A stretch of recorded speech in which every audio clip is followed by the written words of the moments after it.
세겔이 되어야 할지는 내가 정해 주어라. 그 사람은 성물에 대해 잘못한 죄를 갚아라. 그는 그 값어치의 5분의 1을 더해서 그 모든 것을 제사장에게 주어야 한다. 그러면 제사장은 그 사람을 위해 속건 제물로 바친 수양을 가지고 죄를 씻는 예식을 행하여라. 그러면 그가 용서를 받을 것이다. 누구든지 여호와께서 하지 말라고 하신 일을 해서 죄를 지었으면 그가 그 사실을 몰랐다 하더라도 그에게는 허물이 있는 것이니 그는 자기 죄값을 치러야 한다. 그는 제사장에게 네가 정해준 값어치의 허물을 씻는 속건 제물을 가지고 가야 한다. 그 제물은 속건 제물로 알맞은 흠 없는 수양으로 하여라. 제사장을 알지 못하고 저지른 그 사람의 잘못을 씻는 예식을 행하여라. 그러면 그 사람은 용서를 받을 것이다. 그는 여호와께 잘못을 저질렀으므로 속건 제물을 바쳐야 한다. 6장 7절까지가 같은 내용입니다. 그러니까 장절이 위치가 나눠지는 위치가 좀 틀렸죠. 이건 하나님이 장절을 해준 것은 아니고 15세기에 캐톨릭 신부가 보기 어려우니까 순번을 정해준 겁니다. 그래서 정확하게 따지면 속건제가 14절에 6장이라는 말이 들어가면 더 내용이 좋죠. 그래서 14절서부터 19절, 그 다음에 6장 1절서부터 7절까지가 속건제에 대한 이야기입니다. 이게 본론이고, 그리고 요 제사를 드리는 방법을 말하는 것은 이제 지금 6장 8절서부터 뒤로 넘어가서 7장 마지막 절까지가 제사는 이렇게 지내는 거야 하고 안에 시행령을 가르쳐 줬어요. 그래서 지난번 10번을 읽으신 분들은 이 내용을 다 알아 이렇게 하실 거예요. 그렇지만 이 일을 내용을 아는 것하고 우리의 삶하고는 다르다 이거죠. 그래서 제가 말씀드리는 것은 우리의 삶에 대해서 얘기를 드리는 거예요. 제가 기록한 거를 좀 설명드리면서 하고 우리가 이제 그 글씨를 도표로 드린 것도 있죠. 그 도표를 드린 걸 보면 참조를 하시기 바랍니다.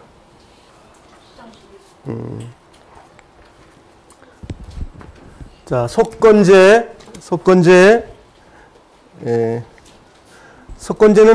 다른 말로 뭐라고 말하지요? 속건제 말고 배상제물이죠. 배상, 보상. 이런 말이에요. 그리스도인들이 살면서 배상과 보상을 해야 돼요. 누구를 향해서? 하나님과 형제 자매를 위해서. 이렇게 돼 있는 거예요. 그러면 주기도문이 생각이 나죠? 우리 이따 주기도문도 보겠습니다. 그래서 의무가 여기도 이제 의무죠. 의무. 그러니까 의무가 있었고 그 다음에 세 가지는 뭐가 있었죠? 앞에? 스스로 하는 거예요. 스스로 안 하면 그것도 어떻게 보면 강제죠. 사랑에 못 이겨서 안 할 수 없는 거예요. 그 사랑에 못 이겨서 연애해본 사람이라 알아. 연애 안 해본 사람은 몰라. 연애해서 결혼한 사람은 그거 알 거야. 뭐 꽃반지도 좀 껴주고 싶고 목걸이도 이쁜 거 사주고 싶기도 하고 뭐 이런 거. 왜 그래요? 사랑하기 때문에. 그래서 그 의무적으로 하는 것과 자원해서 하는 것이 6가지 중에서 3가지 절반이에요. 그래서 오늘 오전까지 배웠던 것이 이제 4가지의 그 제물에 대해서 배웠고 오늘 이제 5가지에 대한 내용이죠. 속건제, 말하자면 잘못한 걸 배상하기 위해서 하는 제사를 드리는 거다. 그 뜻이에요. 의무로 해야 되는데 무슨 뜻이냐면 남의 걸 훔쳐왔거나 저당잡거나 뭘 했는데도 불구하고 나는 몰라. 이러면 죄가 된다 이거예요. 그러니까 우리가 이건 따지고 도덕법이죠. 아니 허구 나서 안 했다고 그래? 뭐 이런 거잖아요. 그러면 뭘 허구 안 했다고 말하는 거죠? 사랑을 해야 될 자들이 사랑 안 하는 거잖아요. 네? 사랑을 해야 될 자들이 사랑 안 하는 것. 그거에 대해서 보상을 해야 돼요. 그래서 의무로 우리가 하는 것이고, 그래서 그럼 보상은 어떤 가지로 나눠지냐면 하나님에 대한 보상을 해야 돼. 하나님께 우리 보상할 게 뭐 있을까요? 좀 헌금을 두둑하게 드리면 하나님 기뻐하실까요? 하나님을 존경하고 그 말씀을 순종하는 거니까 성경을 묵상하고 그 말씀을 순종하려고 하는 자가 보상 제물이 된 거예요. 또 우리 구원받은 하나님의 이웃, 성경에서 이웃은 누구라고 얘기를 해요? 나를 사랑하는 자가 이웃이에요? 나를 못 살게 구는 자가 이웃이죠. 예. 사랑하는 자 앞에는 뭐 할 일이 없어요. 그냥 가만만 있으면 돼요. 근데 원수 같은 일이 벌어진 것 속에서 이 일을 해야 돼요. 우리가 서로 문제가 되고 그런 것을 이웃에게서 보상을 해야 되는데 내가 보상하면 될까요? 어디서 뭘 가지고 와야 될까요? 그리스도의 십자가를 통해서 가지고 와야 되죠. 우리에겐 보상할 능력이 없으니까. 하나님은 우리가 죄를 짓는 능력 속에 있는 것을 우리에게 안 받으신다고 그랬으니까 하나님께로 받아서 토스해 드리면 되는 거예요. 쉽잖아요. 내 거 달라는 게 아니니까. 하나님의 죽으심과 우리를 사랑하심을 가지고 그 일을 하라. 이렇게 성경을 말하고 있는 거죠. 그런데 이런 거 잘못됐으면 20%를 이제 추가로 내는 그런 그 제도를 만들었다 이거예요. 물건을 맡겼는데 나 물건 받은 적이 없어요. 그렇다 그러면 이제 증인이 있을 거 아니에요. 이제 물건 맡길 증인도 있으니까 증인을 통해 가지고 죄가 드러났다면 10,000원짜리를 받았는데 불구하고 안 받았습니다. 난 보관도 안 합니다라고 이런 일이 벌어졌다면 12,000원을 보상해라. 그 얘기입니다. 예, 그렇죠? 그러면 10,000원은 어디 갖고 2,000원은 또 어디서 갖고 오냐고요. 10,000원도 남의 것이고 2,000원도 남의 것이에요. 그럼 우리는 뭐죠? 중개하는 사람이에요. 중개하는 사람. 그러니까 우리의 위치를 아는 이 제사를 통해서 보는 거 우리의 위치가 뭐냐? 그게 제일 중요한 거예요. 하나님이 해놓으신 것에 속에 들어가 있으면 우리가 중개하는 사람이 되는 거예요. 그 믿음으로만 들어간다는 거죠. 그래서 우리가 제사 모든 것이 뭐예요? 그리스도. 그분이 죽어주심. 그분이 부활하심. 그 속에서 우리가 누릴 수 있다는 거예요. 그래서 성경은 이 말하자면 그 위반했던 것을 복원하기 위한 결과로서 누가 혜택을 받죠?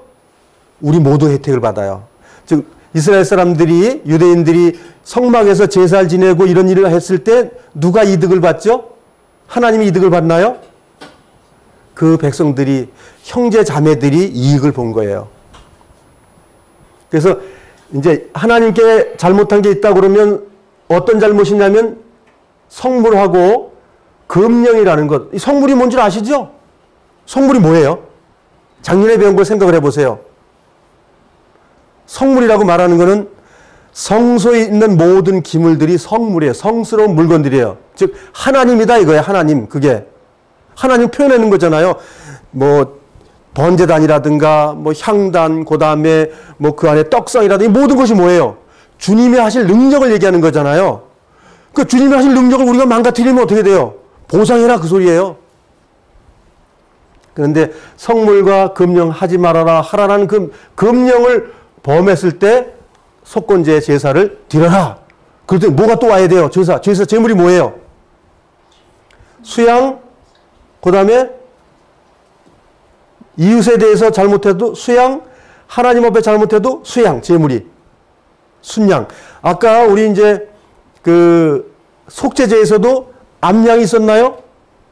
수양이죠, 전부. 그렇죠? 수양이었어요. 예, 수양이고. 그러니까 예수님을 상징하는 거죠. 예수님을 상징하는 거예요.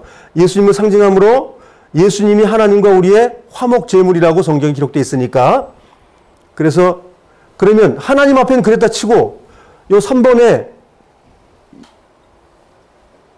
요 이웃에 대해서 이웃은 성경은 하나님을 영접한 사람들, 즉 구원받은 하나님의 자녀들 얘기하는 거죠. 자녀들 간에 문제가 생긴다 그 얘기예요. 그러면 멀리 보지 말고 가정 안에서 부부애로 이렇게 압축을 해보자고요. 우리 박수미 자매님은 남편이 잘못해가지고 20% 보상해 줬습니까? 할 때도 있고 안 할 때도 있고. 그러니까 우리가 가정생활에서 하나님의 자녀로서 범죄를 사실 많이 하고 있는 거예요. 말은 안 하지만 뭐 소리 안 나는 저 고무줄 총 있으면 한번 탁 쏴주고 싶죠. 맞박에다 대고 이렇게 탁 하고. 예? 예. 우리 그런 게 다 있어요. 그래서 그렇게 됐을 때 보상을 해야 되는데 그때 보상을 뭐 하냐? 맛있는 밥도 사주고 뭐 이렇게 옷도 하나 사주고 막 그러잖아요. 예, 그것처럼 우리는 행위가 나타나지 않고서는 하나님을 사랑한다, 회개했다 알아볼 수가 없어요. 그래서 그 하나님은 우리가 하나님을 사랑했다는 걸 행위로 증명이 되는 것이 나타난다는 거예요. 그래서 20%를 추가해서 줘라. 네. 요거 20%가 아까운 거예요. 그냥 가만히 남의 것 받아놨다가도 그냥 추가로 해서 줘야 되니까 쌀 한 가마니 나타났다 쌀 한 가마니 두 마를 갖다 줘야 돼. 아깝겠죠? 그리고 똑같이 제사 방법은 생명의 피를 따서 피를 흘려서 내장을 다 다시 드러내가지고 물로 깨끗이 씻어가지고 그리고 불에 태우는 거예요. 제단에, 번제단에다가. 그렇게 하기 때문에 이제 우리가 제사를 쭉 이어보면서 제사의 이제 세 가지를 제가 말씀드린 거죠. 첫 번째는 제물, 그렇죠? 그 다음에 가운데 예수님, 그 다음에 누가 있죠? 나. 요게 다 이렇게 equal, 예, 같다는 표현을 쓰면 되는 거예요. 그래서 구약에 우리가 동물을 바라보지만 동물 속에 뭐가 들어있죠? 하나님의 말씀이 들어있는 거예요. 그러니까 동물을 우리가 주장하면 안 되고 하나님의 말씀을 봐야 되는 거예요. 내장을 불로 태우는 거죠. 그리고 태우고 다 태우는 거 아니에요. 항상 다 태우는 제사가 있어. 우리 배웠잖아. 다 태우는 게 있고 일부만 태워도 다 태웠다고 하나님 인정하고 나머지는 너희들끼리 나눠 먹어라. 이런 게 있고 또 이거는 특별히 거룩한 거니까 제사성들을 먹어라. 이런 것도 있고 그렇잖아요. 하나님의 사랑이죠. 그래서 제사 지낸 내장을 뺀 나머지는 너가 먹어라. 제사장 몫이 만들었어요. 근데 뭘 못 먹는 거예요? 제사장이요. 죄 짓는 공장 먹으면 안 되는 거예요. 이거 우리가 하나님의 제사장인데 우리가 죄 공장을 다시 끌어안으면 안 되는 거예요. 죄 공장은 태워버리고 하나님께 맡기고 그걸 바꿔가지고 하나님의 깨끗한 피를 수혈해서 살아가는 그 영적 생활. 그것이 제사장들 이 제사를 통해서 나타나는 거예요. 그리고 예수님을 신약으로 오게 되면 예수님의 속죄의 사역을 통해서 이 구약의 금령과 성물을 어기고 이웃을 향해서 우리가 해를 끼쳤을 때에 그것 또한 그리스도가 우리 삶 속에 이걸 뭐라 그러죠? 구원이라고 그러죠. 예, 그렇죠? 죄에서 해결해 준 것. 구원이에요. 구원이라는 건 어마어마한 종류가 많겠죠. 예. 그래서 우리 생을 마감할 때 완전한 구원에 들어가는 거죠. 그리고 나한테 적용을 하면 뭐죠? 서로 죄를 고하는 생활이에요. 예수님께서 여리고 성에서 강도 만난 자를 도와주면서 하신 말씀, 그렇게 너도 해라. 그 명령입니다. 그거예요. 그래서 이제 5대 제사 여기까지는 이제 도편 다 봤고 성경 몇 구절 보면서 요 석건제에 대해서 좀 보도록 하겠습니다. 그러면 우리가 구약 성경을 먼저 보겠습니다. 이사야서 53장 잘하는 말씀 보겠습니다. 이사야서 53장입니다. 구약 성경 1033페이지입니다. 4절, 5절, 6절 같이 읽겠습니다. 시작. 정말로 그는 우리의 질병을 짊어지고 우리의 아픔을 대신 겪었다. 그러나 우리는 그가 하나님께 벌을 받아서 고통을 당한다고 생각했다. 그러나 그가 상처 입은 것을 우리의 허물 때문이고 그가 짓밟힌 것은 우리의 죄 때문이다. 그가 맞음으로 우리가 평화를 얻었고 그가 상처를 입음으로 우리가 고침을 받았다. 우리는 모두 양처럼 흩어져 제 갈 길로 갔으나 여호와께서 우리의 모든 죄 짐을 그에게 지게 하셨다. 예. 참 어린아이 같은 수준의 번역이라 참 좋네요. 베드로전서 2장으로 가겠습니다. 베드로전서 2장. 신약성경 379페이지입니다. 379페이지 21절서부터 24절까지입니다. 21절서부터 24절까지 같이 읽어보겠습니다. 시작. 이것을 위해 여러분은 부르심을 받았습니다. 그리스도께서 여러분을 위해 고난을 받으심으로 우리가 따라야 할 모범을 보여주셨습니다. 그러므로 그리스도의 발자취를 따르십시오. 그분은 죄가 없으시며 거짓을 말한 적도 없으십니다.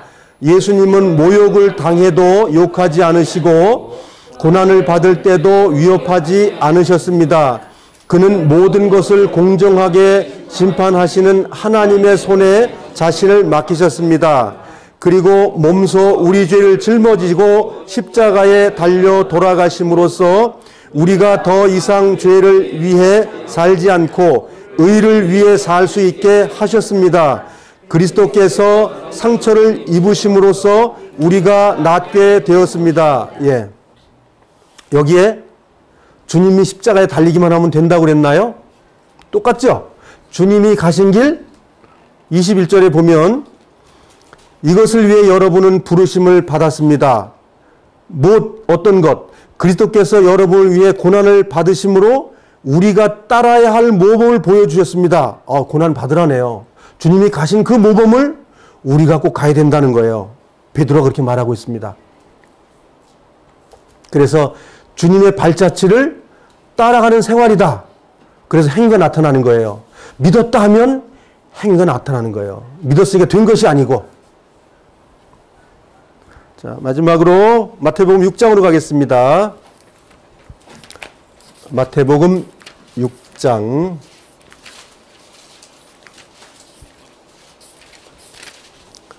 주님께서 주기도문을 우리에게 알려주셨는데 오늘 우리가 배운 모든 것들이 주기도문 얘기를 좀 풀어서 오늘 배운 거예요. 마태복음 6장 9절서부터 나오는 것인데 주기도문 한번 해보십시다. 시작.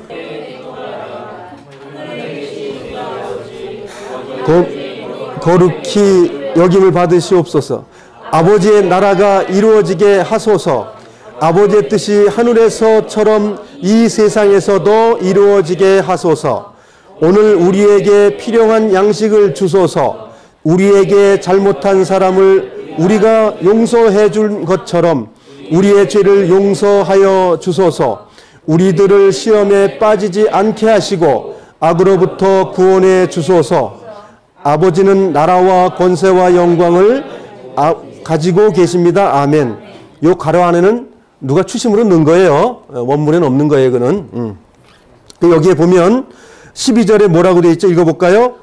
우리에게 잘못한 사람을 우리가 용서해 준 것처럼 우리의 죄를 용서하여 주소서. 우리가 용서하지 않는다면 하나님 앞에 용서 못 받는다. 그 말입니다. 그래서 너희가 이렇게 기도하라 그런 건 기도의 삶을 살라고 말한 것이지 눈 감고 나서 그냥 교회에서 모일 때마다 이걸 암송하라는 단어가 아니라는 거죠. 여기에 무슨 나라가 오기를 원하는 거죠? 하나님의 나라. 그 무슨 나라예요? 한문으로 하면 천국이에요. 그게. 하나님의 나라가. 그 마음에 임한 것이 밖으로 나타나면 사랑으로 보이는 거죠. 바깥으로 나타나면. 그래서 우리가 하나님께서 우리에게 이런 기도를 부탁하신 것은 당신이 그렇게 욕을 당하고 고난당했지만 하나님은 다 용서했다는 거예요. 침 뱉은 자, 머리 때린 자, 가시관 씌운 자, 옆에 창을 찍게 한 자, 발에 못을 박은 자 어떻게 했다고요? 다 용서했다는 거예요. 그것처럼 우리도 해보라는 거예요. 우리도 하나님의 능력, 하나님의 믿음으로 주님의 능력이 우리 안에서 역사하시면 이것이 된다고 성경은 말하고 있습니다. 그래서 이제 5가지 제사는 이것으로 마치고 이제 이거 종합편 이제 5가지 제사가 하나를 뭉쳐가지고 어디에 써먹는 거냐? 이거 좀 이제 보도록 하겠습니다. 위임 제사인데 위임 제사는 성경 레위기에서요. 위임 제사로 가겠습니다. 레위기 8장으로 가겠습니다.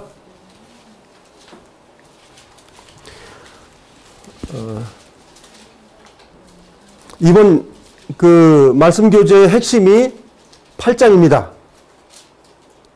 지금 이 제사드릴 모든 것이 여기에 다 쓸어 부은 거예요. 막 번제, 화제, 속죄제, 속건제 다 들어있는 거예요. 여기에.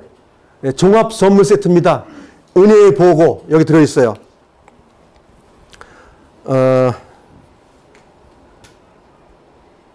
1절서부터 12절까지는 읽어야 될 것 같아요. 14절까지 읽을까요? 예, 목적이 14절까지. 1절서부터 14절까지 천천히 읽어보겠습니다. 시작. 여호와께서 모세에게 말씀하셨습니다. 아론과 그의 아들들을 불러라. 또 그들의 옷과 사람이나 물건에 바르기 위해 쓰는 특별한 기름과 속죄 제물로 바칠 수소 1마리와 수양 2마리와 누룩을 넣지 않고 만든 빵인 무교병 1바구니도 가져오너라. 그런 다음에 백성을 회막 입구로 불러 모아라. 모세는 여호와께서 명령하신 대로 했습니다. 백성이 모이자 모세가 백성에게 말했습니다. 여호와께서 이렇게 하라고 명하셨소. 모세는 아론과 그의 아들들을 앞으로 나오게 했습니다. 모세는 그들을 물로 씻겨 주었습니다. 모세는 아론에게 속옷을 입혀주고 띠를 띄워주고 겉옷을 입혀 주었습니다. 그런 다음에 모세는 아론에게 에봇을 입혀주고 무늬를 넣어 짠 허리띠를 메어 주어서 에봇이 몸에 꼭 맞게 해 주었습니다. 모세는 또 아론에게 가슴 덮개를 달아주고 우림과 둠밈을 그 안에 넣어 주었습니다. 모세는 아론의 머리에 관을 씌우고 관 앞면에 금패 곧 여호와의 성결패를 달아 주었습니다. 모세는 여호와께서 명령하신 대로 했습니다. 그런 다음에 모세는 성소와 그 안의 모든 것에 특별한 기름을 발라서 거룩하게 했습니다. 제단 위에 기름을 7번 뿌렸습니다. 그리고 제단과 그 모든 기구, 물동아리와 그 밑받침에도 기름을 발라서 거룩하게 했습니다. 그런 다음에 모세는 아론의 머리에 특별한 기름을 부어서 아론을 거룩하게 했습니다. 모세는 아론의 아들들 앞으로 나오게 했습니다. 모세는 그들에게 속옷을 입혀주고 띠를 띄워주고 머리띠도 감아 주었습니다. 모세는 여호와께서 명령하신 대로 했습니다. 그리고 나서 모세는 속죄 제물로 바칠 수소를 끌고 왔습니다. 아론과 그의 아들들은 그 수소의 머리에 손을 얹었습니다. 예. 자, 그러면 지금 제사장에 대해서 이제 나온 거죠. 제사장. 자, 이것이 예수님이죠. 그 다음에 이렇게 조그맣게 씁시다. 나는 잘 못하니까. 이게 이번 5가지 제사의 핵심이에요. 하나님이 나를 위해서 죽으셨다는 거예요. 어떻게? 아무 값 없이 어마어마한 고난과 죄를 하나님 미워한다는 모든 걸 다 쓸어부어서 가르쳐 준 거예요. 그리고 다 해놨다고.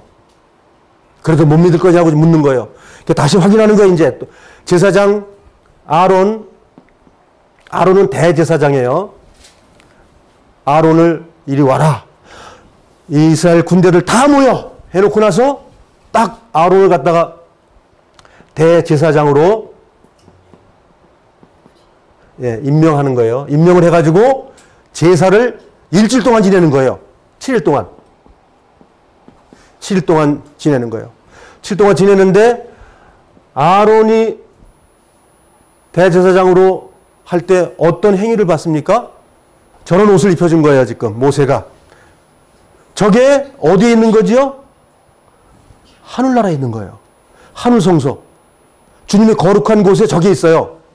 저걸 좀 사람들에게 눈으로 볼 수 있도록 저걸 설계해 주신 거예요. 그래서 모세가 그 주님께 본 그대로 가서 만들었더니 저거예요. 저걸 설명을 해서 저걸 다 이제 씌워주는 거예요. 아론에게. 아론은 형님입니다. 이제 모세의 형한테 이제 그 속옷서부터 입혀주는 거예요. 속에서 뭐 하얀 옷 입혀주고, 그 다음에 저 청옷 입혀주고, 그 다음에 앞치마 입혀주고, 그 다음에 견대 해가지고 앞에 흉패 비춰주고, 견장 붙여주고, 그 다음에 우림과 둘림을 가슴에다 탁 놓아주는 거예요. 우림과 둘림은 하나님과 교통의 영적 끈이에요. 영적 안테나라고 이게. 무선 안테나야, 이거. 그래서 저기는 빛의 밝은 길로 갈 수 있는 하나님과 연결이 되어 있는 끈이 저 속에 들어있는 거예요. 그런데 내가 돌았으면 저것도 안 되는 거예요. 그래서 명령을 받은 거잖아요.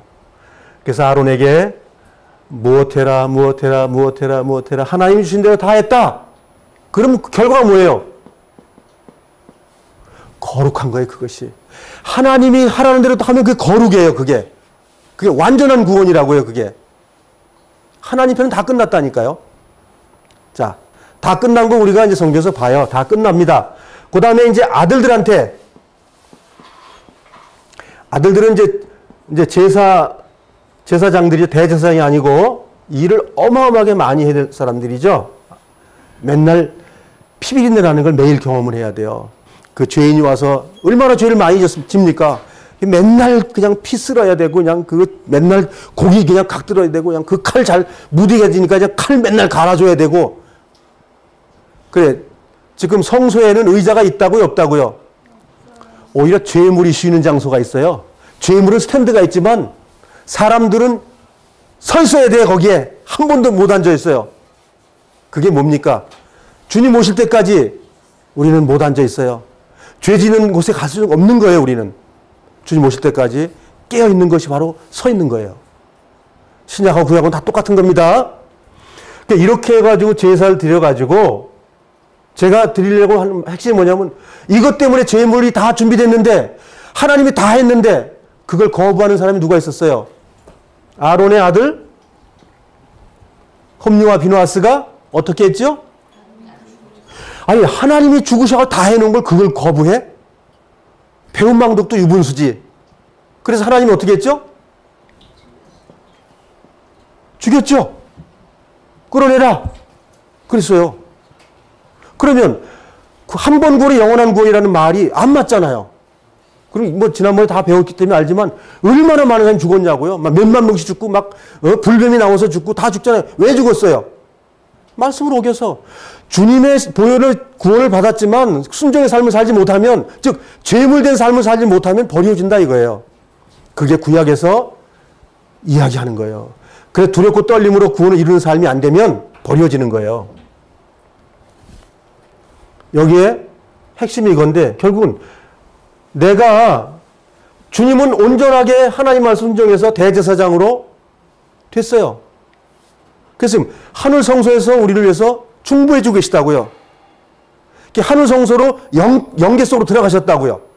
그리고 이 땅에 있는 사람들 우리가 영계 쪽에 하나님을 원하지만 하나님은 아까 죄가 사해진다 그랬어요? 안 사해진다 그랬어요? 회개하고 주님께 나아가기만 하면 어떠한 죄도 사해진다고 사도 요한이 말했죠. 네. 그분이 100살까지 살았으니까 남들보다 죄 짓는 연습은 좀 많이 됐을 거예요. 많이 사용 안 했겠습니까? 그분도 피는 우리와 같은 피인데. 그래서 이 일들이 우리 안에서 역사하시는 거예요. 구약의 복음은 완전한 복음을 얘기하고 있어요. 말 안 들으면 내 백성에서 끊쳐진다. 이게 복음이에요. 그럼 그 말씀 순종하면 진리 가운데 있고 하나님의 나라에서 하나님의 백성으로 하나님의 친백성으로 살아간다는 겁니다. 그래서 이 모든 것들을 하는 것이 이제 위임제라고 성경에 기록이 되어 있는데요. 그래서 7일 동안 제사를 지내고 의무 중에 제일 큰 의무죠. 이거 안 하면 그리스도의 사람이 아니죠. 의무 중에 의무입니다.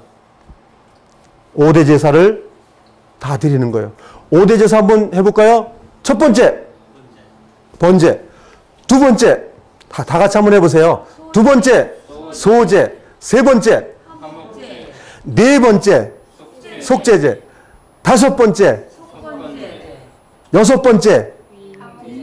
예, 원래 여섯 번째 제는 없어요. 제사는 없는데 그 목적이 다 위임제에 들어있어서 제가 6이라고 써본 거예요. 예, 그래서 5대 제사는 위임제 때문에 있다. 그거예요. 근데 위임제의 목적이 뭐냐? 제사장의 일 때문에 위임제가 필요했다.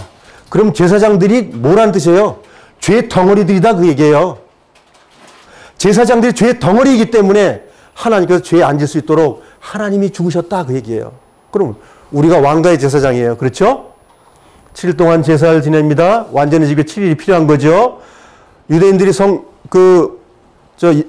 성막 안에, 즉 거기서 진 안에서 죄를 지면 어떻게 돼요?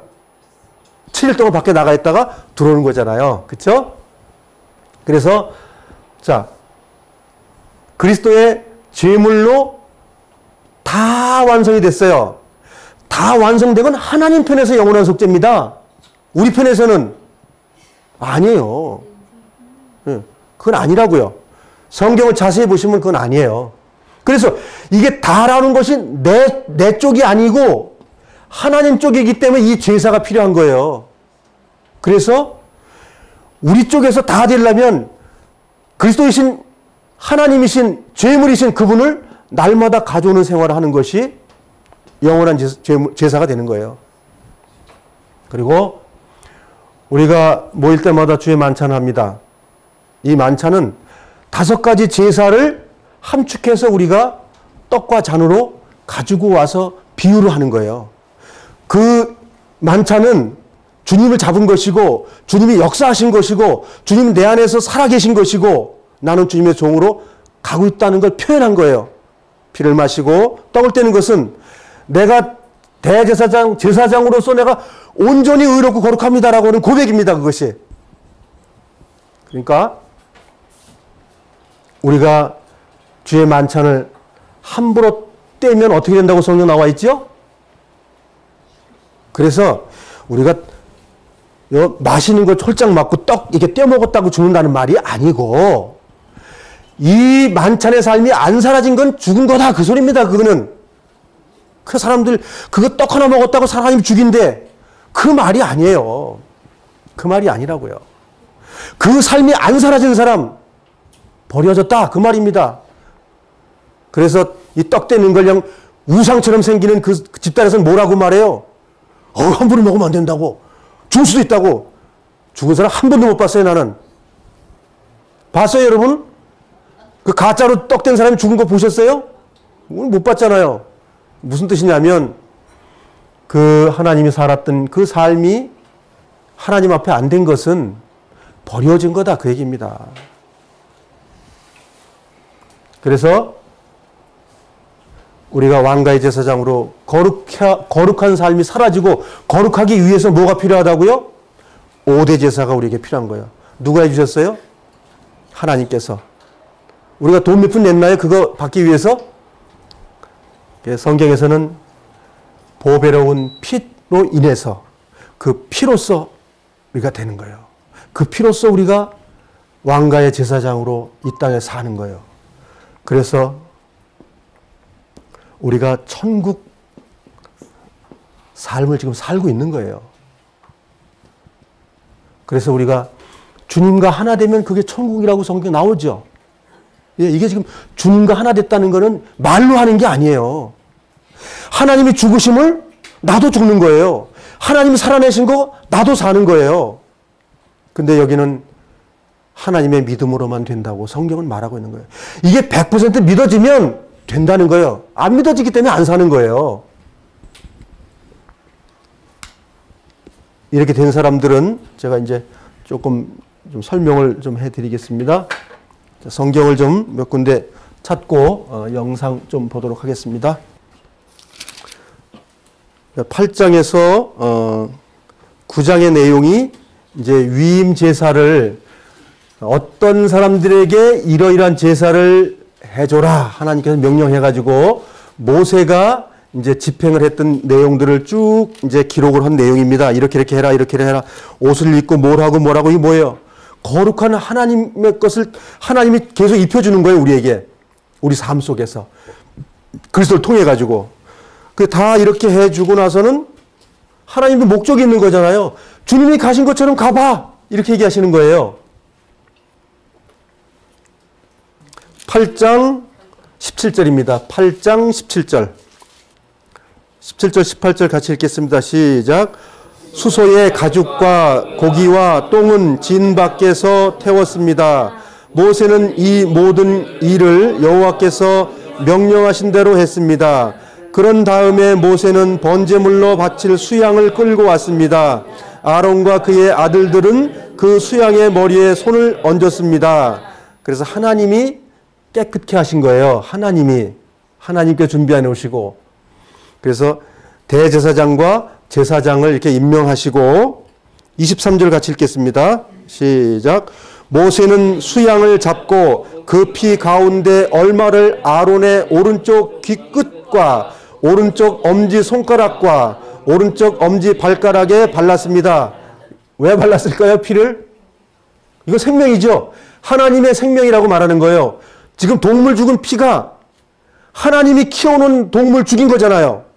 즉 말하자면 하나님의 피를 얘기하는 거예요. 하나님의 피를 지금 어디다 발랐다고요? 오른쪽 귓불 귀에다가. 하나님의 생명 여기다가 집어넣으신 거예요. 이게 지금 어디에 있는 거예요? 듣는 거죠. 그 다음에 또 어디다가 또 바르죠? 어디 손가락이에요? 왜 이거죠? 우리도 세상에서 이지방이라고 하잖아. 최고야, 이지방. 그 로마의 경기장에서는 교화의 황제 같은 사람이 이렇게 하잖아요. 이거 중요한 거예요, 이거. 그러니까 이거 뭐 하라는 거예요? 사람 죽이는 데 써먹으라고? 하나님을 위해서 1등 해보라는 거예요. 하나님을 위해서. 손은 일하는 거예요. 오른손은 거룩한 일하는 거예요. 오른손을 들어가는 건 거룩하게 살라는 뜻이에요, 이거는. 성경의 뜻이. 그 다음에 어디다 하라고요?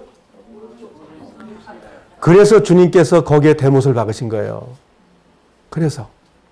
성경대로 주님이 다 하신 거예요. 손에다가 큰 대못을 받고, 발에다가 큰 대못을 받고, 머리에다 가시관을 쓰시고, 그것이 우리가 죄 질 것을 다 끝내놔셨다, 그 얘기예요. 그럼 우리도 이제 그 일을 하면 안 된다. 성경은 말하고 있는 거예요. 24절 같이 읽어보겠습니다. 시작. 그런 다음에 모세는 아론의 아들들을 제단 가까이로 데려갔습니다. 그리고 그는 그들의 오른쪽 귀 쪽 끝과 오른쪽 엄지손가락과 오른쪽 엄지 발가락에도 피를 뿌리고 나머지 피는 제단 둘레에 뿌렸습니다. 네. 자, 그리고 35절로 가겠습니다. 35절 읽겠습니다. 시작. 그대들은 회막 입구에 머물러 있어야 하오 7일 동안 밤낮으로 거기에 머물러 있으시오. 만약 여호와의 명령을 따르지 아니하면 그대들은 죽을 것이오. 여호와께서 나에게 이렇게 명령하셨소. 아니 그거 다 해놓고는 죽는다는 얘기 또 왜 하느냐고. 하나님만 죽으면 되지. 무슨 얘기예요? 하나님이 죽어주신 것을 우리가 받아들이지 못하면 우리가 죽는다 그 얘기입니다. 그래서 두렵고 떨림으로 우리가 구원을 이루는 것은 평생에 우리의 할 일이에요. 즉 제사장들이 할 일이다 이거예요. 서 있지도 못하고 일주일 동안 어떻게 한다고요? 좀 앉아서 안식하면 안 될까요? 우리는 죄를 짓는 일에 대해서 벗어나가지고 서서 그것을 끝까지 내 삶을 마감할 때까지 해야 되는 거예요. 주님이 우리는 명령해. 그게 안 되면 뭐라고 썼어요? 그렇게 따르지 않는 사람은 죽을 것이요. 이 말 사람들 안 믿어요. 아, 예수님이 다 해놓는데 내가 왜 죽습니까? 내가 죄 가운데 둘러 있어도 나는 천국 갑니다. 그 천국은 다른 천국입니다. 그건 주님이 만들어 놓은 천국이 아니에요. 9장 24절 시작. 여호와께서 불이 내려와 제단 위에 번제물과 기름을 불살랐습니다. 모든 백성이 그 모습을 보고 소리를 지르며 땅에 엎드렸습니다. 다 했더니 왜 이렇게 그냥 혼비 백성이 됐을까요? 하나님의 영광이 나타나고 다 했는데, 제사도 다 지냈는데. 은혜는 우리에게 징계를 가져옵니다. 은혜는 그냥 무한한 의를 얘기하는 게 아니고, 이 은혜가 통하지 않으면 하나님 심판하시겠다는 거예요. 계시록에서 무슨 얘기 보셨습니까? 그냥 막 열매 안 맺어도 하나님 그냥 막 걷어들이고 좋다고 그러셨습니까? 쭉정이와 열매를 성경은 말하고 있어요. 가라지를 말하는 게 아니고, 열매는 열매인데 하나님이 원하는 열매가 안 된 것, 하나님이 버리시는 거예요. 불로 태워버리는 거예요. 이게 구약에 있는 이야기입니다. 그거 다. 그래서 하나님께서 거짓말인지 아닌지 우리에게 보여주시는 거예요. 10장 1절서부터 4절까지 읽겠습니다. 시작. 아론의 아들 나답과 아비후는 향을 피울 향로를 가지고 불을 피운 다음에 거기에 향을 얹었습니다. 하지만 그들은 모세가 사용하라고 명령한 불을 사용하지 않았습니다. 여호와 앞에서 불이 내려와 나답과 아비후를 삼켰습니다. 그래서 그들은 여호와 앞에서 죽었습니다. 그러자 모세가 아론에게 말했습니다. 여호와께서 나에게 가까이 나오는 사람에게 나의 거룩함을 보이겠고 모든 백성 앞에서 내가 영광을 받을 것이다 라고 말씀하신 것을 바로 이와 같은 일을 두고 하신 말씀입니다. 그러자 아론은 자기 아들들의 죽음에 대해 아무 말도 하지 않았습니다. 자, 됐어요. 무슨 뜻이에요? 하나님의 그 어마어마한 일을 했는데 그걸 안 믿어? 당연히 죽어야지 그 말입니다. 이거는. 이렇게 말해도 우리가 두렵고 떨리지 않아요? 아, 그냥 구원받으니 좋기만 해요, 그냥? 신약성경에 그렇게 좋기만 하다는 말이 어디 그렇게 있었어요? 없죠? 신약에도 애쓰고, 점도, 음도, 어두운 가운데 있지 말고 깨어 있어야 되고, 뭐 잠자지 말아야 되고, 뭐 죄 가운데 하지 말아야 되고, 세상과 짝하지 말아야 되고, 다 그 말 아닙니까? 왜 그래야 되냐고요? 예수 그리스도가 생명으로 주셨기 때문에 우리는 함부로 해야 될 자가 아니라는 거예요. 그렇기 때문에 순종하는 자가 됐을 때는 버려지지 않지만 순종하지 않는 자는 버려지는 거예요. 성경은 명확하게 말하고 있어요. 그런데 은혜주의자들은 뭡니까? 그냥 하나님이 그냥 우리가 죄 굴러도 그냥 다 된다. 예수님이 죽었기 때문에. 성경은 그렇게 말하지 않습니다. 그건 어린아이들은 그렇게 말할 수 있죠. 난 태어났으니까 늙어 죽을 때까지 병 하나도 안 걸린다고. 그렇지만 그렇지 않은 거죠. 태어났다면 이제 이도 잘 닦아야 되고, 예방접종도 좀 해야 되고, 자기를 잘 관리해야 되고, 술, 담배도 많이 먹으면 안 되고, 그런 걸 통해서 몸을 망가뜨려서 안 되는 거고, 그 삶을 살아야 됩니다. 음행을 피해야 되고, 세상에서 윤리와 도덕도 지켜야 되는 것이고, 그것은 하나님의 법에 아주 낮은 거예요. 그것도 못 지키면서 어떻게 하나님의 법을 지킵니까? 우리는 주님이 나에게 말씀하신 거 순종해야 됩니다. 우리가 성경 배우는 것은 하나님이 하라고 하는 건 해야 되는 거예요.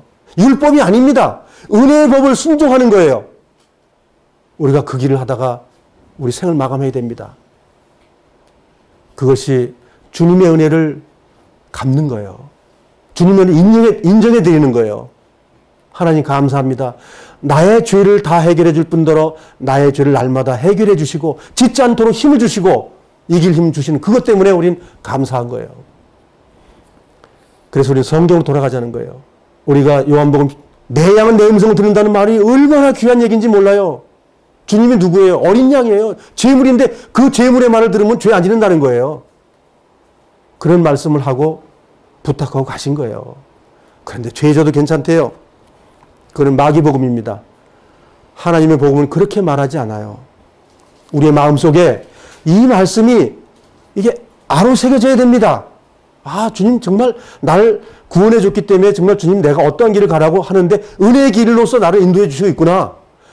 그냥 팽개쳐두고 네 마음대로 가라가 아니라 고아처럼 버려두지 않고 날마다 옆에서 날 기다린다는 거예요. 눈동자처럼 지켜주신다는 거예요. 함께 먹이를 내주신다는 거예요. 그분이 우리 하나님입니다. 우리 주인이십니다. 그분이. 우리가 그 길로 나아가야 돼요. 자, 우리가 성경을 대할 때마다 참 가슴이 뜨거워져요. 우리는 죄를 지을 수밖에 없는 사람이지만 주님께서 나를 이렇게 인도하고 있구나. 너무너무 감사한 거예요. 실수하고 나면 곧 주님께로 돌아가게 되죠. 무릎을 꿇게 되죠. 주님께로부터 위로를 받게 되잖아요. 그래서 우리가 회개치 않는 자는 버려지게 되는 거예요. 성경을 봐야 우리가 회개할 거리를 찾죠. 성경을 안 보는 사람은 회개가 필요 없습니다. 회개할 이유가 없으니까. 그런데 우리 날마다 성경을 묵상하고 상고하게 되면 하나님이 나에게 말씀하십니다. 그건 아니라고. 그걸 버리라고 하면 우리 버려지는 거예요. 그게 믿음이고 그 결과가 행위입니다. 그 행위는 거룩한 거예요. 위임죄는 베드로 전서 2장 보고 위임죄를 마치도록 하겠습니다. 베드로 전서 2장 9절입니다.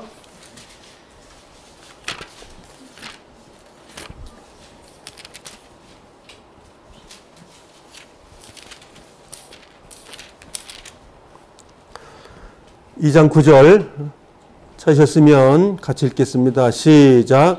그러나 여러분은 하나님께서 선택하신 민족이며 왕의 제사장입니다. 또 거룩한 나라이며 하나님께서 홀로 다스리는 나라의 백성입니다. 하나님께서는 그분의 선하심을 선포하게 하시려고 여러분을 어두운 가운데서 불러내어 그의 놀라운 빛 가운데로 인도하셨습니다. 이거보다 더 명확한 말씀 있나요? 우리의 신분, 우리 해야 될 일 명확하게 얘기해놨습니다. 이것에서 벗어나면 주님과 멀어진 사람입니다. 그래서 우리가 성경을 보고 내가 주님의 말씀에 순종하는 자, 천국의 생활을 하는 겁니다. 그래서 우리 생을 마감할 때 주님의 나라에서 같이 있는 거예요. 자, 위임죄는 이렇게 하고요. 그 다음에 우리 오늘 맨 뒤에 뭐라고 그랬죠? 영문 밖의 길이라는 걸 우리 프로그램 속에 넣었습니다. 6.25를 겪으신 분들은 너무 안타까운 일을 많이 당했기 때문에 많은 사람이 처참하게 죽고 그 이론 내 갈등 때문에 많은 사람이 죽고 이런 걸 봤기 때문에 안타까울지 모르지만 그건 하나님께서 허용하신 거라고 믿어야 돼요. 왜? 정말 불같은 믿음을 있는 자들을 하나님께서 추수하시기 위해서 사용하신 거예요. 그래서 우리가 그런 일에 대해서 한번 좀 제가 영상 몇 개를 준비했는데 불을 한번 끄고 볼까요? 대제사장의 옷을 누가 입혀주셨지요? 지금 이 광야에서는 모세가 그 일을 대신해서 아론에게 입혀주고 아론의 자녀들에게 레위 지파에게 입혀줬어요. 그렇죠? 근데 우리는 영적으로 누가 입혀줬죠? 창조주 하나님이 예수님의 옷을 입혀주신 거예요, 우리에게. 우리 대단한 사람들입니다.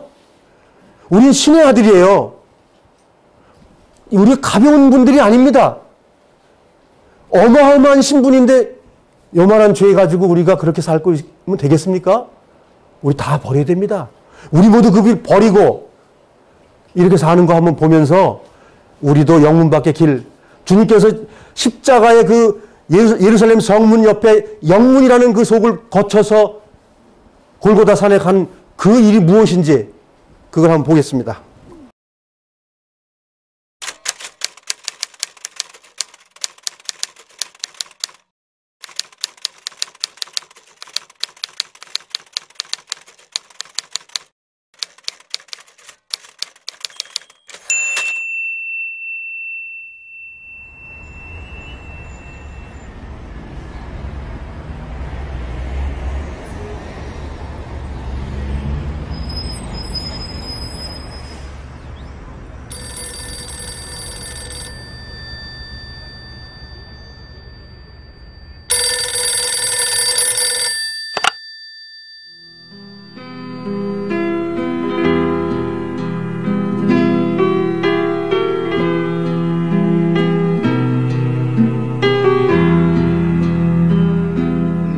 이제 전화를 이제 동네 전화를 해가지고 그때는 이제 핸드폰이 없었을 때니까 저 연락을 해놓고는 북한에 그 성도들이 있다는 그분들 나오라고 그래서 점심을 같이 할 수 있도록 어레인지를 했습니다.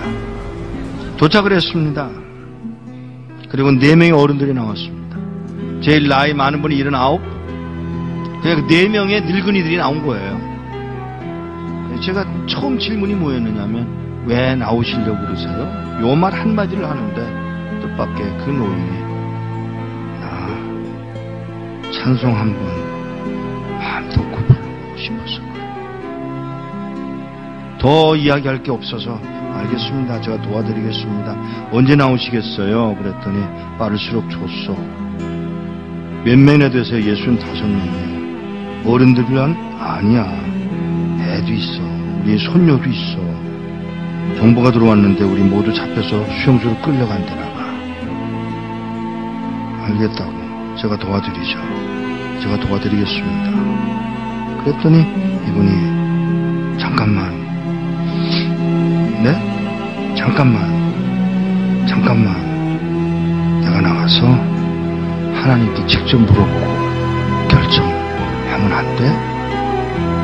그러세요. 뭐 기도를 막을 수는 없으니까. 그러세요. 조벅조벅 걸어 나가신 분이 한 10분 만에 돌아오시는데 땅을 질질 끌고 들어오시더라고요.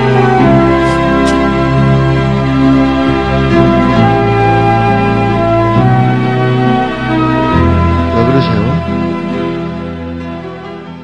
음성이 벌써 달라지셨어요. 나가서 물었소. 하나님, 저 미국에서 온 이목사라는 사람이 우리 도와주겠다고 왔는데 따라갈까요? 그랬더니 하시는 말씀.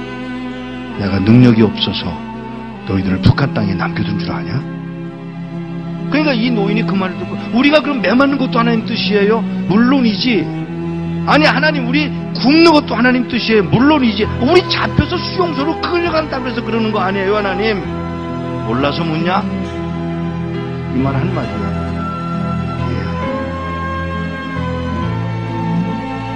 그리고는 저에게 그 얘기를 전해주고 헤어지기 전에 인사를 하려고 이렇게 끌어안으려고 그러는데 끌어안는 게 이게 익숙하지 않아요, 이 사람들.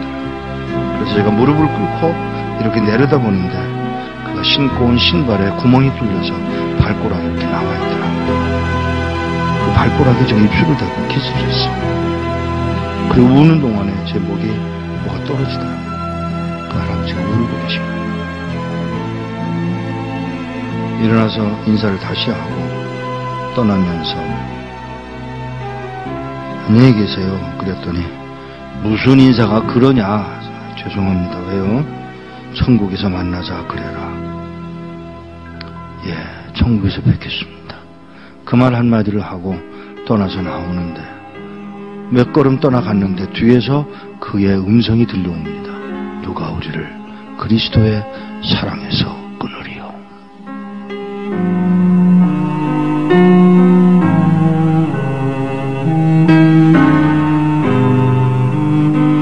몇 년 후에 그곳을 다시 갔다가 저를 태워줬던 택시 운전수를 또 만났는데 그 운전수더러 나를 기억하겠어? 그러고 물어요. 그래서 잘 그랬더니 그때 몇 년 전에 와서 그 노인네들 만나지 않았어? 아 예. 그 말을 하면서 운전수가 눈물을 흘리고 울고 있었습니다. 끌려가서 6명의 젊은이가 안 끌려가겠다고 덤비다가 6명은 매맞아서 머리통이 깨서 죽고 쉬운 9명 4, 5년 동안에 수용소 가서 병들고 굶고 매맞아서 죽었답니다. 한 명도 안 남고. 이런 믿음을 지킨 사람들, 찬송 한번 마음 놓고 불러보고 싶다던 그 사람들을 우리는 과연 어떻게 해드려야 되는 것입니까? 우리는 뭘 할 수 있을까?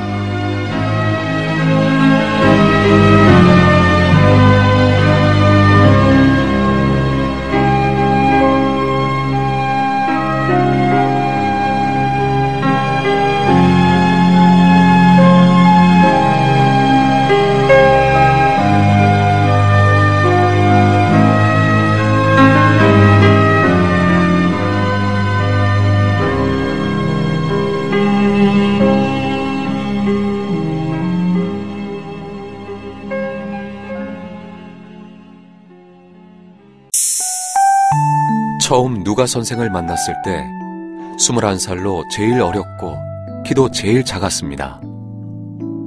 처음에 그는 참 철부지였습니다.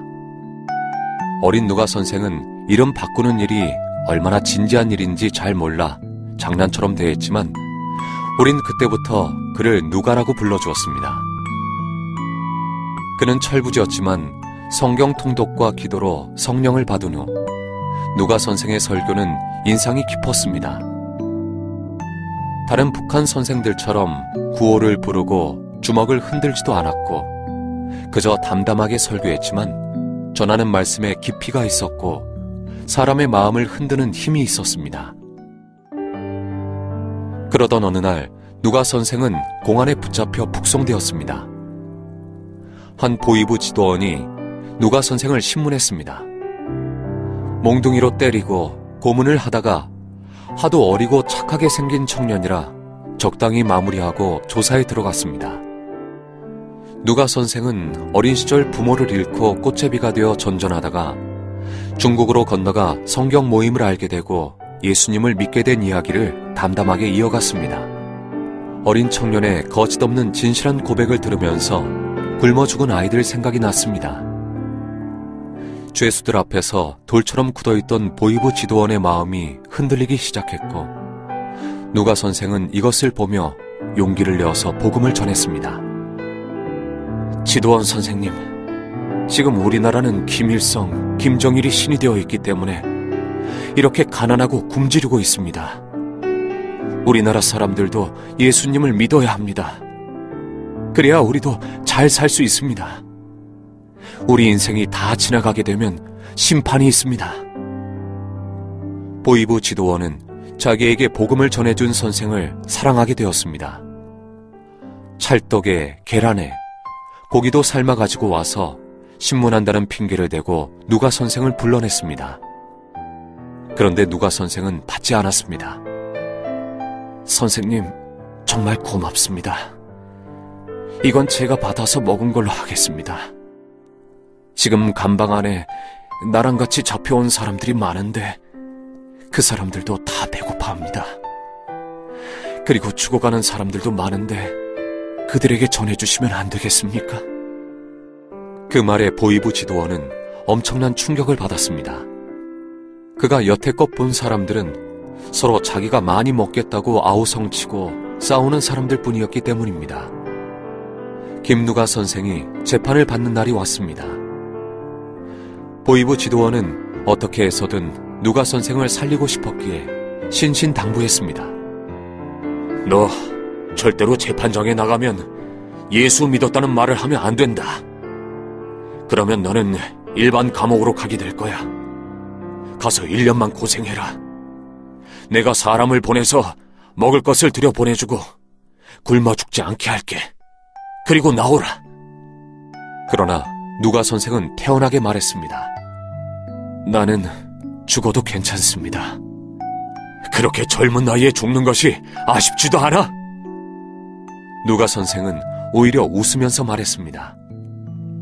나는 천국에 가서 하나님을 만나니까 너무 좋습니다.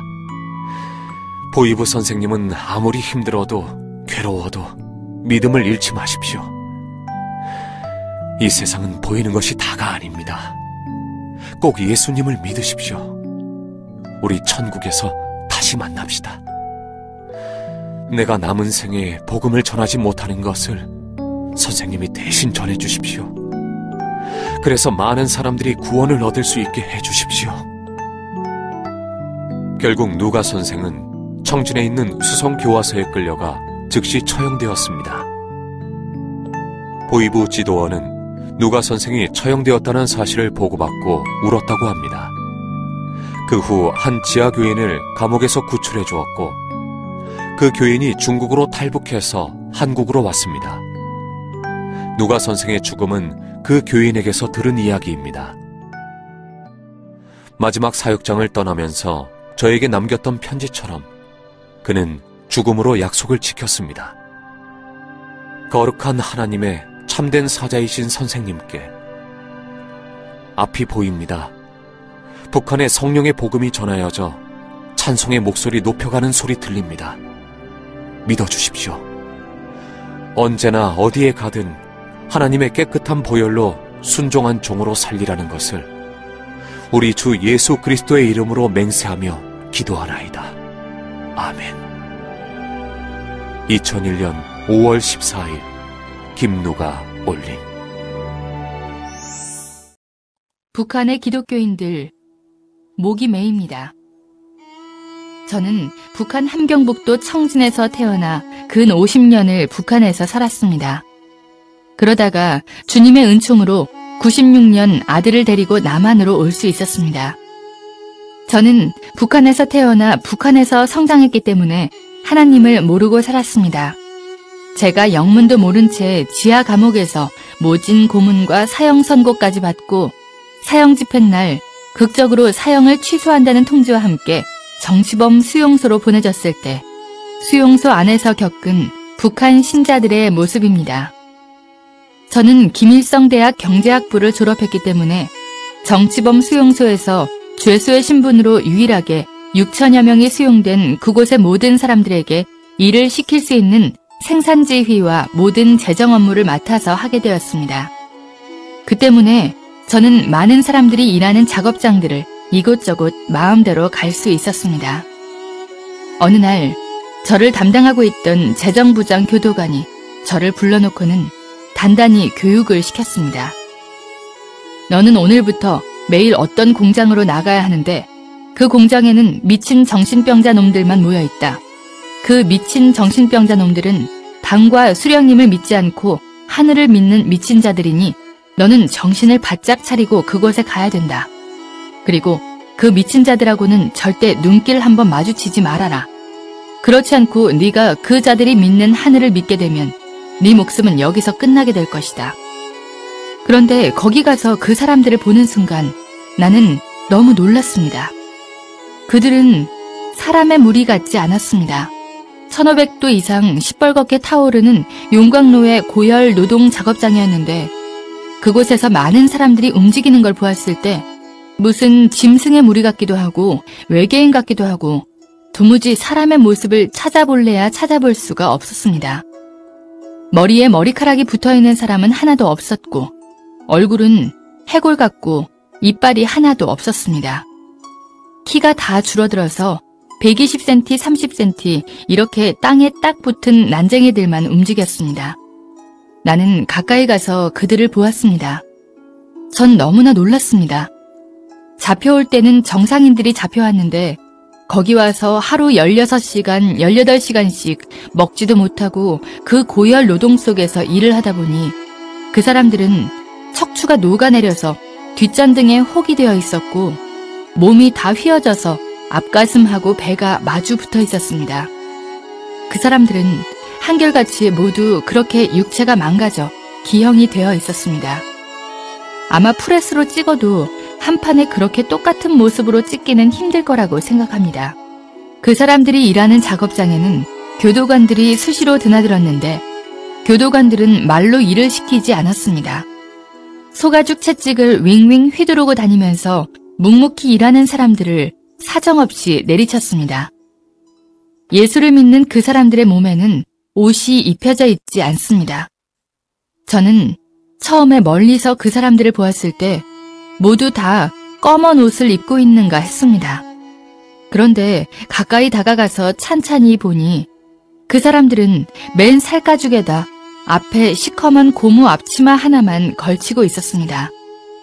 용광로의 뜨거운 불꽃이 앙상하게 말라붙은 살가죽에 튀고 또 튀어 딱지가 않고 그 자리에 쇳물이 또 떨어지고 타버리고 해서 그 사람들의 피부는 한 곳도 성한 곳이 없었고 마치 짐승의 가죽과 같았습니다.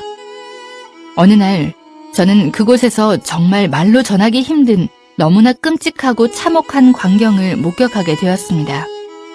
어느 날 오후 제가 공장 문을 열고 들어섰는데 공장 안이 쥐죽은 듯 고요했습니다. 작업장 한가운데 수백 명의 그 죄수 아닌 죄수를 모아놓고 담당 교도관 2명이 눈에 핏발을 세우고 미친 듯이 고함을 치며 날뛰고 있었습니다. 저는 너무나 무서워서 문 옆 한쪽에 비켜 서 있었습니다. 교도관들은 수령님을 믿지 않고 하늘을 믿는 미친 정신병자 놈들이라고 소리소리 지르며 그 사람들을 차고 때리고 하면서 인간 이하의 취급을 하고 있었습니다. 교도관들은 너희들 가운데서 단 한 사람이라도 좋으니 대열 앞에 나서라. 하늘을 믿지 않고 수령님을 믿겠다고 하면 자유 세상으로 내보내서 잘 살 수 있게 만들어주겠다라고 하면서 그 사람들을 윽박지르며 하늘을 거부하라고 그렇게 채찍으로 때리고 발로 차고 했습니다. 그런데 너무나도 이상했습니다. 수백 명의 그 사람들은 왜 그런지 아무 대답도 없이 그렇게 매를 맞으면서도 침묵으로 맞섰습니다. 저는 너무나 무서워서 빨리 한 사람이라도 나서야 되는데 그래야 오늘 누가 맞아 죽지 않을 텐데 왜 계속 저렇게 입을 다물고 있나. 저러고 있으면 또 누구를 끌어내다가 밟아 죽일지 모르는데 빨리 한 사람이라도 나서야 되지 않겠는가. 그렇게 마음속으로 다급하게 생각하며 문 옆에 서서 무서움과 공포 속에서 떨고 있는데 예수를 믿는 그 사람들은 계속 침묵으로 대응했습니다. 그때 독이 오른 교도관이 그 사람들에게 달려가서 닥치는 대로 아무나 8명을 끌어내다가 땅바닥에 엎어놓았습니다. 그리고는 구둣발로 내리밟고 짓이겼습니다. 순식간에 피투성이가 되고 허리뼈, 팔, 다리뼈가 부러졌습니다. 그 사람들은 고통 중에서도 몸을 뒤틀면서 짓밟힐 때마다 신음소리를 냈는데 그 신음소리가 너무나도 이상하게 들렸습니다. 저는 그때 주님이 누군지 하나님이 누군지도 전혀 몰랐습니다. 뒤에 알고 보니 그 사람들이 구둣발로 짓밟혀 뼈가 부러지고 머리통이 부서져 나가면서 신음소리처럼 애타게 불렀던 것은 바로 주님의 이름이었던 것입니다. 저는 그 사람들이 당했던 고통의 1000만분의 1도 제대로 여러분에게 전해줄 수가 없습니다. 미쳐 날뛰던 교도관 2명은 수령님과 당을 믿는 우리가 사는가 아니면 하나님을 믿는 너희가 사는가 보자면서 달려가더니 용광로에 펄펄 끓는 쇳물통을 끌어왔습니다. 그리고는 그 쇳물을 피투성이가 된 그 신자들 위에 부었습니다. 그 사람들은 순식간에 살이 녹고 뼈가 타면서 숯덩이가 되어버렸습니다. 저는 난생 처음으로 내 눈앞에서 사람이 숯덩이로 변해가는 것을 보았습니다. 얼마나 그 충격이 컸던지 그곳을 어떻게 뛰어나왔는지 기억에도 없습니다. 그리고 얼마 동안 도무지 눈을 감을 수가 없었습니다. 그 정신적 충격으로 눈만 감으면 눈앞에 숯덩이가 된 사람이 어른거려서 도무지 눈을 감을 수 없고 잠도 제대로 잘 수가 없었고 일도 제대로 할 수가 없었으며 큰 소리로 비명을 지르고 정신이 들어갔다 나갔다 했습니다. 저는 그 일을 목격하기 전까지는 그래도 마음 한구석에 실오라기만큼이라도 수령님과 당에 대해서 믿고 있었습니다. 그러나 저는 그때 깨달았습니다. 무엇을 믿어야 하는가를 말입니다. 인간은 주님을 꽉 잡아야 된다는 것을 저는 그때 뼈저리게 깨달았습니다. 저는 그때부터 다시 우리 어머니가 평생을 하늘에 기도했다는 그 하늘을 찾기 시작했습니다. 저는 너무나도 간절하게 하늘을 찾았습니다. 저 사람들이 저렇게 불에 타 죽으면서까지도 저렇게 거부하지 않고 저렇게 믿는 하늘이 진짜로 그 하늘이 어디에 계시다면 나를 좀 살려달라고, 그리고 저렇게 무서운 짓을 하는 저자들에게 하늘에서 정말 벌을 내려줘야 되지 않겠느냐고 그렇게 마음속으로 부르짖으며 자나깨나 꿈속에서도 하늘을 찾고 또 찾고 기원했습니다. 그런데 진짜로 주님께서 그 간절한 저의 기도를 들어주셨습니다.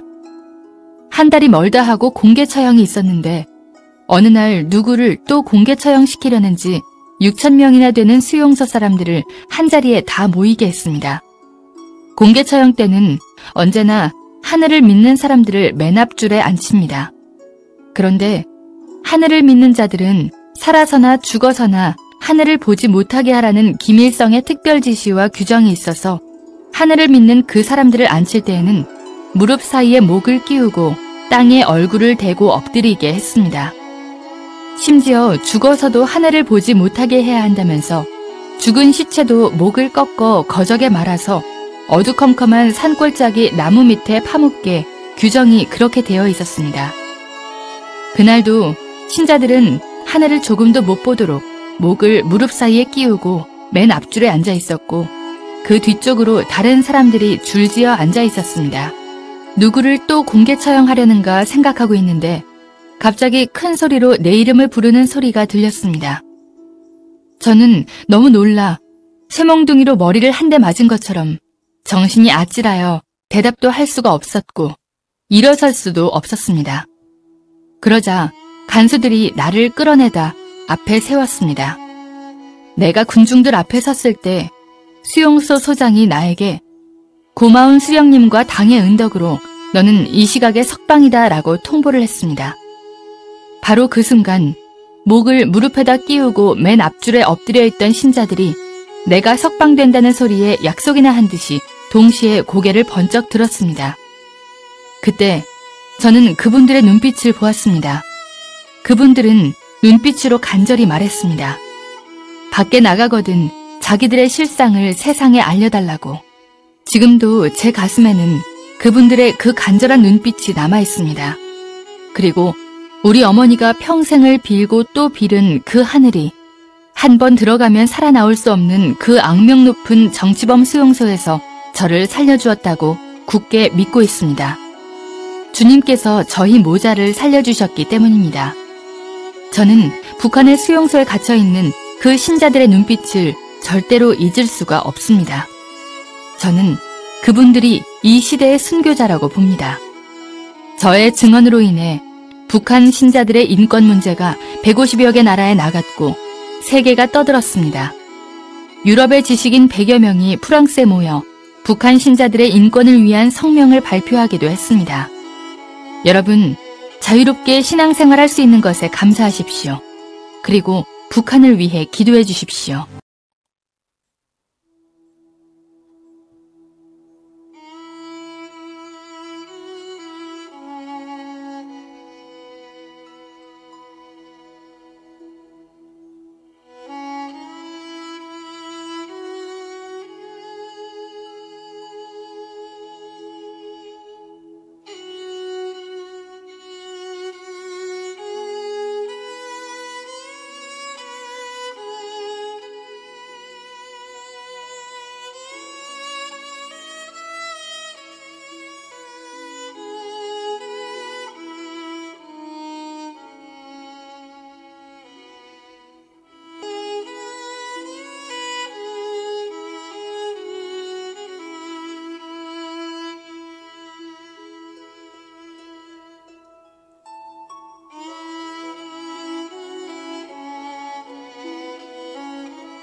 눈물 나죠?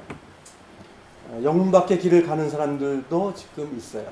우리가 불에 타 죽는 그리스도인들도 봤지만 이 땅의 고통과 아픔은 하나님께서 허락하신 겁니다. 그 속에 정말 불순물이 없는 순수한 믿음을 가진 자들 지금 하나님 구하고 있는 거예요. 우리가 그런 자들 되길 바랍니다. 그래서 주님이 가신 길 베드로도 갔습니다. 바울도 갔습니다. 그 제자들의 속 사도들도 또 갔습니다. 지금은 그 길 안 가고 행복하고 예수님 믿어가지고 복만 받자는 거예요.